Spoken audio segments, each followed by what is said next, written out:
इसलिए देख रहे हैं कि इंतजार कर रहे थे चीज के लिए। मैं धन्यवाद देना चाहूंगा, आप मेरे पे विश्वास करिए, लेकिन मैं आपको बता दूं जो चीज मैं बोलता हूं, मैंने कहा 1:27 पे मैं चेयरमैन हरिप्रसाद शर्मा जी से मिलकर आप पता कर लेना।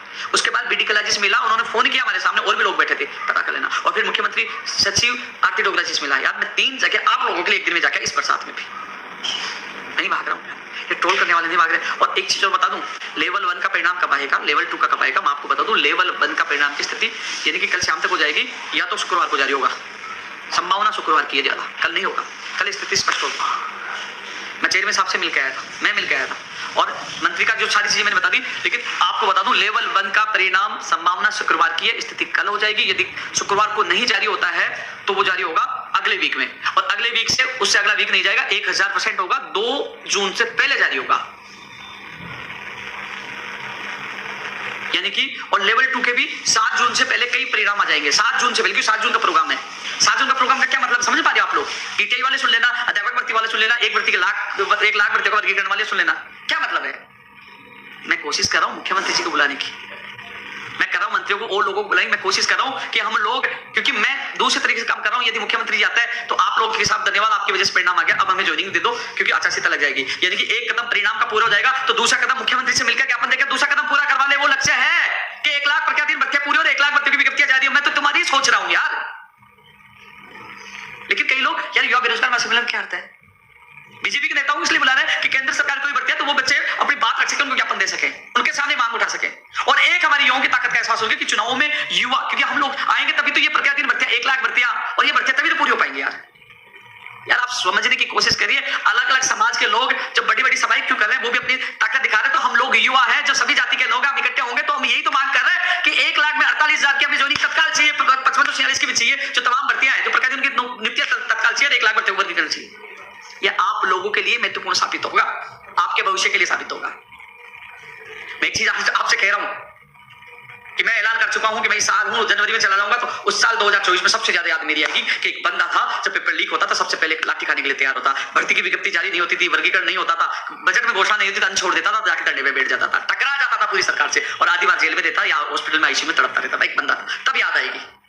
अब लोग आपको गुमराह कर रहे हैं, भ्रमित कर, तुम पढ़ने वाले जो व्यक्ति हैं जिनका नंबर आ रहा है, वो तो कम से कम सोचिए आप कि एक बंदा अकेला भागता है और वो काम करने के बावजूद उसकी टांग खींचने के लिए ट्रोल एक टीम बन गई कि उस बंदे को काम करने वालों को आप कह रहे हो, और घर बैठे उसको कोई नहीं कह रहा, कोई काम नहीं करेगा, जिसे मैं छोड़ के जा रहा हूं तो बाद में देखना कोई नहीं आएगा। आपके जो पता है, एक मैंने स्क्रीनशॉट देखा था, किसी ने डाला था ग्रुप में, सेकंड गेट वाला, पैसे इकट्ठे कर रहे थे कि आरपीएससी जाना है, आदमी जाएगा, किराया होगा, मीडिया के लिए, पता नहीं क्या क्या उसमें लिखा हुआ था। मैं आपको पढ़ के सुना दूं क्या क्या लिखा हुआ था, सुनो। अब एक बात हो, जो आरपीएससी भी जा रहा है तो किराया भी इकट्ठा कर रहा है। कभी आपने सोचा कि उपेंद्र यादव कभी आरपीएससी बीकानेर कहीं जाता, कभी ये कहता है कि मुझे डीजल पेट्रोल या मुझे किराया, तो कभी कहता है, ये सोचा कभी? लेकिन यहां मैं मैसेज देखा कि ये देखो, ये हालत ये है, ये हालत है। क्योंकि मेरा लक्ष्य, मेरा सपना है, मैं चाहता हूं कि जब ये मान लो ये साल मेरा कार्यकाल है, मैं छोड़ रहा हूं, तो मैं चाहता हूं इस साल के दौरान ये 1 लाख, ये 2 लाख परिवारों का भला हो, और चुनाव, रोजगार, नौकरी और मेरे बेरोजगारों का महत्व स्थापित हो। ये चीजें अब जो नुकसान हुआ, आप सुनना, अब झटका लगेगा। पीटीआई से पहले झटका किसको लगेगा सुनना, किसी ने नहीं बताया ना अभी तक। थर्ड गेट वाले जो तमाम अभ्यर्थी जो तैयारी कर रहे हैं, तैयारी करके जो एग्जाम दीजिए, परिणाम के इंतजार कर रहे हैं, आपको किसी नेता ने नहीं बताया ना अभी तक, वो कॉपी पेस्ट करते हैं। संशोधित विज्ञप्ति क्यों आई है? इसमें भूतपूर्व सैनिक के पद जोड़े गए, आप देखना, भूतपूर्व सैनिक के पूर्व के पद आप देखना।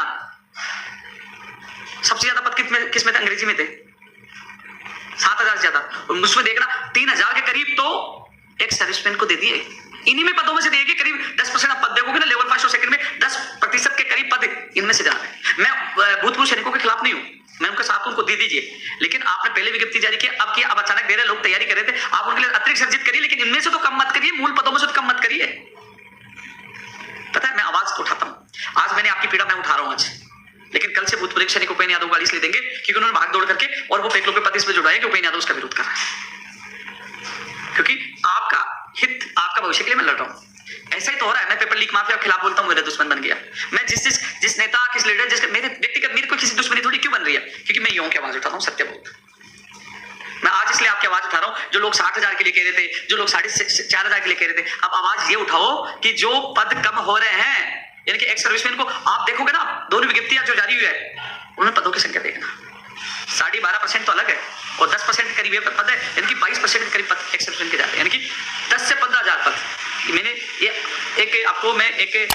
संभावना के आधार ये वो क्या बोलता है, एक आइडिया है वो आपको बता रहा हूँ, अनुमानित आपको बता रहा हूँ 10,000 प्लस 50,000 लेवल 1 और 2 में से। और सबसे ज्यादा इंग्लिश में देखना क्या लगता है, मैं इसलिए संशोधित विज्ञप्ति के चक्कर में ये सारा सब उसके कारण लेट हुआ है, जो जल्दबाजी करते। अब किसके लिए आवाज उठानी चाहिए ना, मुझे ये स्थिति का पता अभी चला थोड़ी देर पहले, मुझे ये करीब 8:30 बजे के करीब ये चीज का मुझे पता चला, मुझे चीज का दुख हुआ। और कल इस चीज को मैं जैसे ही मुझे पता चला, मैंने शिक्षा विभाग के एक अधिकारी को तुरंत फोन किया, शिक्षा मंत्री के ओएसडी पीए को मैंने फोन किया, ये गलत है, आपकी आवाज मैं उठाऊंगा। भाई दोस्तों, ये लोग है ना केवल आपको सोशल मीडिया पे कहेंगे ओपिनियन यादव झूठ बोला, ओपिनियन यादव साथ नहीं दे रहा, हमेशा ओपिनियन यादव साथ रहता आप लोगों के। पीटीए भर्ती का व्यक्ति सोचे कि हमारे लिए क्या बोलेगा, मैं बोलूंगा, अच्छा बोलूंगा रुकिए आप। लेकिन पहले मैं इन अध्यापक भर्ती के इन लोगों को ये कहना चाहूंगा, अभी देखना मैं बोल रहा हूँ उसकी कॉपी पेस्ट करके डाल देंगे, ये सारे कॉपी पेस्ट है। एक भी नेता को कभी धरना प्रदर्शन करते हुए देखा क्या आपने, कभी धरना प्रदर्शन करते हुए देखा आपने, नहीं देखा, क्योंकि वो कॉपी पेस्ट करते हैं। धरना प्रदर्शन मैं करता हूँ, प्रेशर मैं बनाता हूँ आप लोगों के साथ, वो केवल पूछते किसी जगह साथ बता दीजिए और वो ट्वीट करते हैं, या फिर मैं लाइव आ रहा हूँ उसमें से सुनकर वो ट्वीट कर देंगे। जब भी कोई संकट आता है मैं साथ रहता हूँ। आज ये चीजें जो टोल, क्योंकि मैं देख रहा था कई लोग लिख रहे थे ट्विटर पे कि उपेंद्र यादव झूठ बोलता है, बेवकूफ बनाता है। अरे भाई, जो मुझे अधिकारी बताए, मैं थोड़ी मेरे हाथ में तभी निकाल दूं, जो चीजें मुझे बताई मैं केवल आप लोगों के लिए आवाज उठाता हूँ। पेपर लीक से लेकर सारी मैंने आवाज उठाई। अब मैं उदाहरण देता हूँ, सचिन पायलट जी ने रैली निकाली है ना, बहुत बड़ी संख्या में। किरोलाल मीणा जी भी प्रदर्शन करते हैं, हनुमान विंध्याचल करते हैं, प्रदर्शन करके वो आवाज उठाते हैं। क्या आरपीसी भंग हुई, क्या सेकंड ग्रेड के लिए बाबा ने आवाज उठाई थी, क्या वो उसके लिए कुछ एक्शन हुआ? ये लोग आवाज उठाते, कब से आवाज तो उठा रहे हैं, आवाज उठाते हैं। मैं भी वही काम कर रहा हूँ, लेकिन मैं हमेशा तत्पर रहता हूँ, अंतिम समय तक आपके साथ रहता हूँ यार। ये चीजें दिल से आप लोगों को मैं कह रहा हूँ। कई लोग कह रहे हैं, अब सुनो, ये चीज जो बुरा हुआ, जो चीज स्थिति मैंने तो बताई आप लोगों को, और इसके लिए मैं ही भागूंगा, लेकिन इसमें आप लोगों को मुझे साथ चाहिएगा, क्योंकि सच बताना मेरा कर्तव्य आप लोगों को, जो मैं आपको सच बता। आप दोनों विज्ञप्तियां खोल के देखना कि भूतपूर्व सैनिकों के पूर्व के पद जो जोड़े गए एक लोग के वो पद देखना कितने हैं, आपको पता लग जाएगा। इन्हीं पदों, मूल पदों में से जा रहे हो, अलग से नहीं आए। कई लोग सोचे अलग से नहीं आए, इन्हीं से जा रहे, कितना नुकसान हो रहा है। अलग से दीजिए, हम उनका विरोध नहीं कर रहे, उनको अलग से दीजिए, कितना नुकसान हो रहा है आप सोचिए। आज जो सोशल मीडिया पे हीरो बनते हैं, ये कहते हैं ना आपकी आवाज उठाएंगे, ये कहते हैं उठाइए आप। चलो मैं इस मामले में बोलूंगा नहीं, कुछ नहीं बोलूंगा, बोलो अब उठाओ। अब बोलूंगा भी नहीं, मैं बोलूंगा भी नहीं। अब इस मामले में सोच रहा था कि कल सुबह जाऊं बात, आज मैंने फोन भी किया जाने की सोचा था, लेकिन अब इसलिए नहीं बोलूं कि जब कुछ लोग भ्रमित करते, कुछ बोलते, तो ये लोग जो परिणाम का इंतजार करने वाले, परिणाम के लिए, अपने स्वार्थ के लिए कि मेरे परिणाम के लिए कब आएगा, और वो भूल जाते कि जो आदमी साथ देता है उसके पक्ष, या जो उनको जवाब दे या वो हमारे साथ है उसके साथ खड़े रहे। मैं तब बोलूंगा, पहले इन लोगों को देखिए जो मंत्री सोशल मीडिया पे, पहले वो कर लेंगे, वो हाथ खड़े कर देंगे, तो मैं तो साथ ही रहूंगा यार, हमेशा साथ रहता हूँ। मैं आपका साथ नहीं छोड़ सकता, मैं आप पे गुस्सा कर सकता हूँ, मैं आपसे, आपको पता है जितना गुस्सा करता हूँ तभी आप लोगों को साथ देता हूँ हमेशा, क्योंकि मेरे ऑफिस में जितने लोग आते हैं उन सबके या तो उनके साथ जाता हूँ या मैं कॉल करता हूँ, सबको संतुष्ट करने की कोशिश करता हूँ कि हाँ वो खुश होकर जाए कि मैं इस कार्यालय में गया। मैंने ट्वीट किया था कि मैं बीमार, मेरी तबियत खराब है। कई लोग कह रहे हैं कि यार वो भर्ती के चक्कर में नहीं आ रहा है यार, मैं पैदल चला था गोवर्धन जी महाराज की, बिना चप्पल चला था, कई दिनों बाद चला था डांडी यात्रा के बाद, तबियत खराब हो गई, मैं नहीं आ पाया लाइव, उसका भी लोग इश्यू बढ़ा दिया। ऐसे लोगों को जवाब आप लोगों को देना चाहिए। तो अध्यापक भर्ती का मैं आपको बता दूं, कल स्थिति स्पष्ट होगी लेवल 1 की, या तो शुक्रवार, संभावना शुक्रवार की पूरी है लेवल 1 का, और यदि शुक्रवार को नहीं हुआ तो ये स्थिति है, क्योंकि मैं आज जितना मैं कहना था सीएमओ से लेकर तमाम लोगों को कह दिया है, तो फिर वो 2 तारीख से पहले परिणाम अध्यापक भर्ती का जारी हो जाएगा। लेकिन शुक्रवार की संभावना 100% है। यदि किसी कारणवश नहीं होता है तो फिर अगले वीक में, यानी कि उस वीक में, उससे अगला वीक कभी नहीं जाएगा। अब कई लोग कहेंगे उपेंद्र यादव कह रहा था पिछला वीक, ये वीक करते करते आ गया। साथियों, जो मुझे मिलता है, जो मुझे पता लगता है, जो आप लोगों को बताता हूं, लेकिन ये चीज 3 जगह से वेरीफाइड, 3 जगह से कॉल किए हैं, 3 जगह से फोन किया, मैं तीनों जगह मिला हूं, तो तीनों की चीजें एक साथ निकल के आई है, या तो शुक्रवार तक या फिर अगले वीक, तीनों की चीज निकल के आई। जो चीज मैं आपके सामने कह रहा हूँ, एक जगह हमें कोई झूठ बोल सकता है, लेकिन 3 जगह झूठ नहीं बोलेगा, ये चीज निकल के आई है। मैं आपको ये सच बता रहा हूँ, क्योंकि लोग आप रोज देखते हैं, आज आ रहा है, लोग देखते हैं, मैं आप लोगों को गुमराह नहीं कर सकता, सत्य बताना मेरा कर्तव्य है। लेकिन जो पहले जो भी मैंने बताया साथियों, हम गए थे 10 तारीख को, हमें कहा मई महीने में आ जाएगा, फिर मंत्री जी का फोन कर, जो स्थिति निकल के आएगी वो चीजें मैंने आपको हमेशा बताई है, मैं मेरे मन से कभी नहीं बताया, ना बताऊंगा। और जो चीज मैं लाइव मैं कह रहा हूँ जाके, वो आपके सामने ये लाइव है, वीडियो उठा के दिखा देंगे, साहब आया तक नहीं आया। मैं झूठ नहीं बोलता, कई लोग तो पता है पुरानी फोटो डाल के कह देते हैं कि साहब मैं आप जाके, वो जाते नहीं। कई तो ऐसे, मैं उनकी पोल तो नहीं खोलना, कई तो ऐसे लोग हैं कि चेयरमैन से मिल गया, जबकि चेयरमैन तो उस दिन अवकाश पे था, ऐसे ऐसे झूठे लोग हैं, चेयरमैन साहब नहीं भी हो तो पुरानी फोटो डाल के दे, आज मिल के मैं आज मिल के आया था, लेकिन फोटो खींच इसलिए नहीं कि मैं रोज रोज फोटो नहीं खींच सकता, मुझे फोटो का शौक नहीं है, मुझे काम करने का शौक है मेरे युवाओं के लिए। तो साथियों, अध्यापक भर्ती के लिए ये है।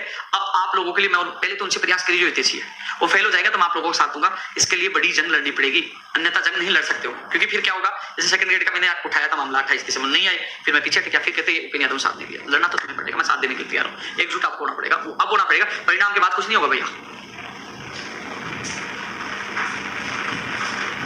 यानी कि 2 गुना का परिणाम आ रहा है, लेकिन 1 गुना का परिणाम आने तक हम लोग ये कर सकते हैं, ये अतिरिक्त पदों की व्यवस्था हम करवा सकते हैं, लड़ना पड़ेगा इसके लिए। ये तो थर्ड ग्रेड के अभ्यर्थियों के लिए है। और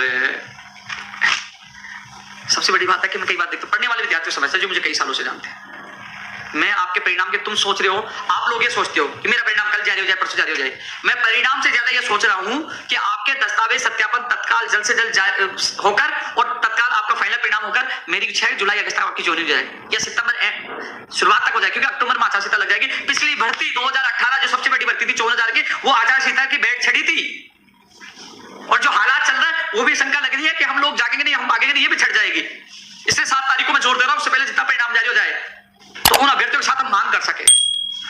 ये चीज आप लोगों को मैं समझाने की कोशिश कर रहा हूं, जो समझ गया समझदार हो वो समझेगा।